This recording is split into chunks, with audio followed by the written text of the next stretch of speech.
हाय दोस्तों, आप लोगों ने पिछले वीडियो में देख लिए थे कि उपभोक्ता वस्तु किसे कहते हैं और यह कितने प्रकार के होते हैं। और हमने आपको बताया और दिखाया भी कि उपभोक्ता वस्तु दो प्रकार के होते हैं। परंतु अब उत्पादक वस्तु देखते हैं कि ये कितने प्रकार के होते हैं और ये किसे उत्पादक वस्तु कहते हैं। तो चलिए हम देखते हैं उत्पादक वस्तु किसे कहते हैं। इस नेशनल इनकम चैप्टर में आपको न्यूमेरिकल भी बहुत इम्पोर्टेंट होता है। तो पहले हम इसके थ्योरी पार्ट को करेंगे और फिर ढेर सारा न्यूमेरिकल यहाँ पे कराया जाएगा आपके सामने और आपके प्रैक्टिस के लिए बहुत हेल्पफुल होगा। तो चलिए हम देखते हैं कि उत्पादक वस्तु किसे कहते हैं। उत्पादक वस्तुएं यह वे वस्तुएं हैं जिसका इस्तेमाल उत्पादक द्वारा नई वस्तुओं को निर्माण हेतु किया जाता है। मतलब इन वस्तुओं का इस्तेमाल करके हम नई वस्तु का निर्माण करते हैं, उसे हम क्या कहते हैं, उत्पादक वस्तुएं। तो उत्पादक वस्तु दो प्रकार के होते हैं। पहला क्या हो गया, पहला मध्यवर्ती वस्तुएं होता है और दूसरा पूंजीगत वस्तुएं होता है। तो मध्यवर्ती वस्तुएं क्या होता है, यह वे उत्पादक वस्तुएं हैं जो उत्पादन की प्रक्रिया में समाप्त हो जाता है अथवा नई वस्तु में परिवर्तित हो जाता है। मतलब कि यह वे वस्तु हैं जिसका इस्तेमाल नई वस्तु के निर्माण में किया जाता है। उदाहरण के लिए कच्चा माल है ना। आपको साधारण सी भाषा में समझाते हैं। मान लीजिए दूध से हम रसगुल्ला बनाए तो रसगुल्ला अंतिम वस्तु हो गया और दूध क्या हो गया, मध्यवर्ती वस्तु हो गया, अर्थात वो कच्चा माल है, उससे नई वस्तु को बनाया गया। उसी प्रकार अब पूंजीगत वस्तु को हम देखते हैं। यह वे उत्पादक वस्तुएं हैं जिसका इस्तेमाल उत्पादन हेतु कई वर्षों तक किया जा सकता है या संभव है।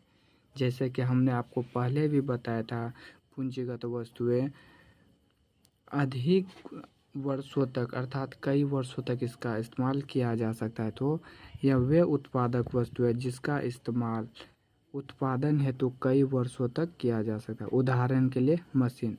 अब एक महत्वपूर्ण टॉपिक है मूल्यह्रास। क्या है, मूल्यह्रास या स्थिर पूंजी का उपभोग भी इसे कहते हैं, जिसे इंग्लिश में डिप्रेसिएशन कहा जाता है। दोस्तों ये नोट्स जो मैं आपको लिखा रहा हूँ ये बहुत ही सरल भाषा में है और ऐसा नोट्स आपको कहीं नहीं मिलेगा। इसलिए आप अपने कॉपी में अच्छे तरह से इसे लिखिए और पढ़िए और विश्वास कीजिए आपका एक भी क्वेश्चन इससे बाहर नहीं जाएगा। तो चलिए मूल्यह्रासों को देखते हैं। इसी को हम क्या कहते हैं, स्थिर पूंजी का उपभोग। मूल्यह्रास से अभिप्राय स्थिर पूंजी के प्रत्याशित कारणों की वजह से बाजार मूल्य में आए कमी से है। अब यहाँ प्रत्याशित कारण क्या होता है, जैसे कि हमको पता है कि यह घटना घटने वाला है परंतु आप उसे इग्नोर करें, उसी को हम प्रत्याशित करना है। ठीक है, जैसे कि सामान का टूट फूट जाना। सामान कब टूटेगा, जब पुराना हो गया एक्सेप्ट तथा प्रौद्योगिकी का पुराना हो जाना। ठीक है, तो उसे हम मूल्यह्रास कहते हैं।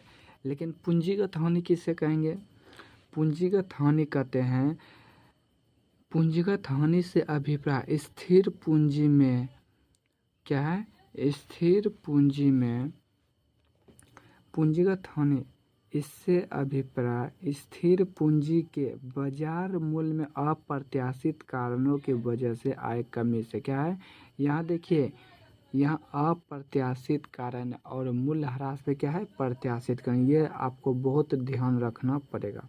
देखिए पूंजीगत हानि का उदाहरण हम देख ले, एग्जाम्पल देखते हैं। तो प्राकृतिक आपदाओं के कारण स्थिर पूंजी में कमी, ठीक है, बाजार मूल्य में कमी आ जाता है, उसे हम क्या कहते हैं, उसे हम कहते हैं पूंजीगत हानि। तो आप इसे देख सकते हैं अच्छे से, आप इसे अपने कॉपी में एक फ्रेश कॉपी भी से नोट कीजिए और इसे पढ़िए। आपको ऐसा नोट्स कहीं नहीं मिलेगा, मेरे ऊपर विश्वास कीजिए। आप सभी को एक बार अच्छा से देख लीजिए।